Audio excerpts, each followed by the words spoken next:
What's up, ladies and gentlemen? It's your boy, Dog Waters. And before I get started on this story, I need to address a few things because I read the comments and I realize that people don't know, and most times they don't pay attention. But we have our own website. It is IamDogWaters.com. Over there, you will find double the content that you are finding here. All you need to do is head on over and become a member. How do you become a member? It's really simple. You can sign up with PayPal. If you're a person that doesn't want to use PayPal, use Cash App. You get a steep discount for using Cash App. Both options are under the membership tab at the website. Now, second of all, if you're new here to the Dark Waters, you may not understand how we get down. And you need to understand that as you're swimming, there are levels to the waters. There are people who stay on the top of the water and they float around with their little floaties on their arms. There are people who've been with me since 100 subscribers and they have battleships and submarines. There are people who have been with me that are my Army and my Air Force. That's how long they've been with me, and those are the battles that they've been with me through. They don't have a problem with the things I say because they know that I'm not lying to them. But some of the new people, you're going to get your panties in a bunch. The Dark Waters may not be for you, and that's fine. No need to make a big deal. Go about your business. Nobody's going to be mad at you. Now, with that being said, for those of you who are new, who want to brave the deep dark waters, well, you're getting ready to learn how to swim right now, because I'm about to share something pretty controversial. This gentleman who shared this story with me, these events happened over 2 years ago, and he started having these problems. When he had those problems, he reached out to the host of DOGMNAN ENCOUNTER Radio, the one that everybody thinks is the best, for whatever freaking reason. I have no clue. And I'm not hating, I'm just saying that it just doesn't make any sense. But he reaches out to that gentleman. They have a conversation. He's asking for advice. They go back and forth, telling what's going on the property. During that conversation, he starts talking about shooting the dogman, and he's advised that he shouldn't. Now, I'll pause right here. For the sake of not sounding hypocritical, I'm going to go over again the 3 criteria that I have said over 110 times on various interviews all over the globe. Number 1, when it comes to Dogman, they are vengeful, very crazy and vengeful. But these were the rules that I gave you. Number 1, don't go looking for Dogman. Number 2, if you find yourself in an area where there are Dogman, do nothing to aggravate, upset, or harm them. If you're in the area, back out and go on about your business. Number 3, I've said over and over, don't shoot Dogman. But I've always paraphrased that by saying this. However, if you find yourself in a situation where you have no choice but to defend yourself or your family, shoot them and try and knock their heads off. But, please remember and understand that these creatures have a very vicious nature. And once you assault them in any way, shape, or form, I don't care if you throw a rock at them, they will terrorize you, and they will come back, and they will give you the business. In the comments, if you heard me say this before, just type a 1 and make your comment after this. But this is what I've been telling people forever. Well, this gentleman has that conversation. They go back and forth, and once it's realized that he's not going to do an interview, he's abandoned, and he's left on his own. His wife tells him to reach out to me. They go back and forth. The Hot Pocket Army on the internet tells his wife and him that I'm a fraud, which is crazy, and they decide to take the advice of the king of Hot Pockets. And I've said it 1,000 times, like good counsel. When you have a situation, you seek good counsel. When I have situations that I can't figure out, I seek good counsel. people didn't do that. And now you're going to find out what ended up happening. Didn't work out too well. Towards the end, finally came around to being himself. Things worked out, but boy, if you just had some good counsel from the beginning, shit would have been a whole lot easier.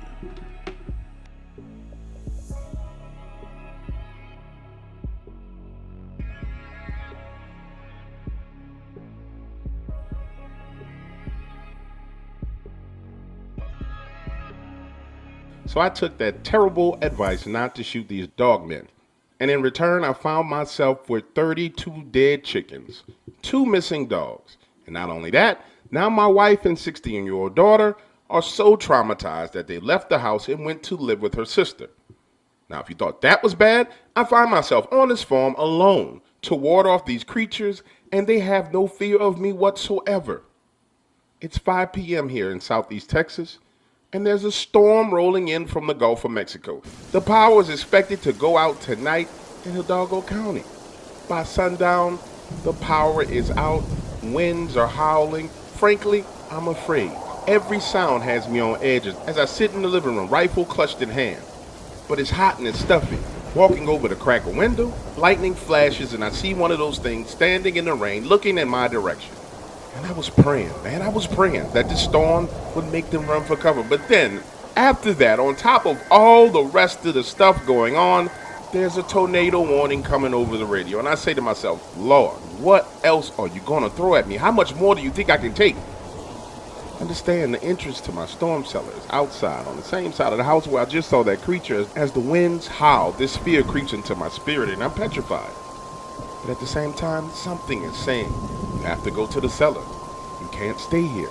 It's too dangerous. Thunder rumbles, lightning flashes.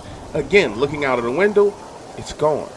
So I'll grab my radio, flashlight, and make a run for it. Out the front door, into the storm, down the steps, making a sharp right. Wind-driven rain pounds my face. Water accumulates on my glasses, each droplet making it harder and harder for me to see. When I get to the cellar door, this sense of relief comes over me for a moment.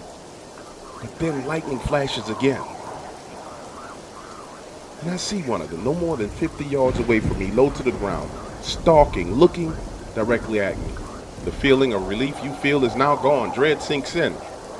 As you open the cellar door, climb in, and struggle to close it. Wind's howling, wind so strong that I have to use my entire body to pull that door closed. All the while in the back of my mind, I know it was right there, stalking me. The wind finally gives way, the door closes, and I latch it from the inside. Turn and head down the stairs, only to be greeted by a thumping sound on the door. Trying to get in? Was it a piece of debris tossed by the wind? I chose to believe it was debris.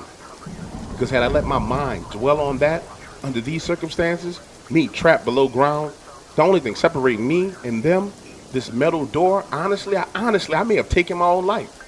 It's just the wind, I said out loud, trying to comfort myself. It's just the wind. Focus, George. We need lights. Walking around, I find my disaster lamp, turn it on, and that light offers me comfort. But again, there's this thump on the door. It's just the wind.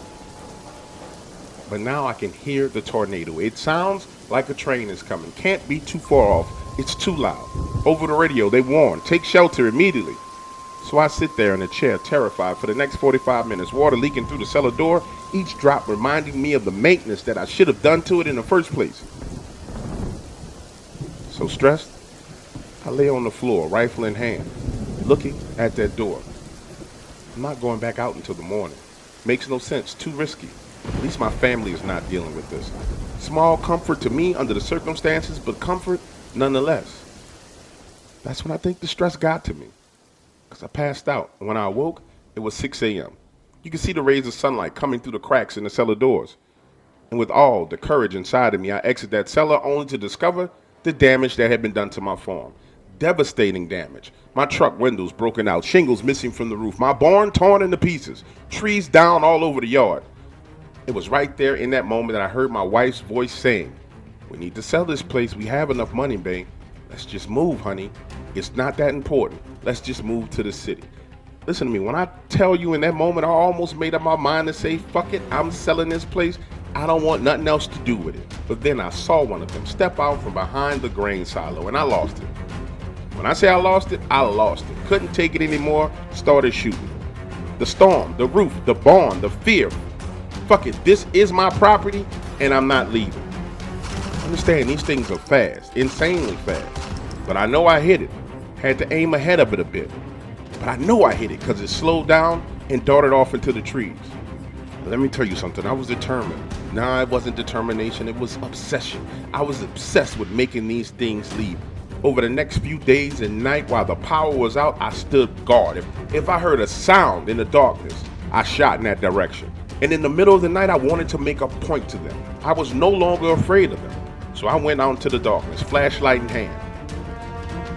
And what I realized was they were there, but they never came close. Like I said, it took 3 days before the power was restored. And by the time the power had come back on, I had shot 4 of them. Listen, I was told they couldn't be killed, but that was wrong. Bad information, because they bled. And if they could bleed, then they could be killed. Just as my confidence is rising, just as I'm ready to go to war with them, they disappear. Gone. Not a sight or a sound of them for days. Days turn into weeks, and I start to rebuild my farm, hire my help again. This time, with standing orders. Always be armed, always work in pairs. And if you see one of these creatures, kill it. Shoot it until you run dry, reload, and shoot again. After dealing with these dogmen for an extended period of time, I believe that they come across the border. And that if they can intimidate you and they're giving them an easy meal like my chickens, well, they're going to intimidate and terrorize you. But when they realize that you are willing to die in order to kill one of them, oh no, they're not so inclined to stick around. It's been 2 years since these incidents. And I've only seen them once, way on the backside of my property, nowhere near the house. And even then, we tried to kill him.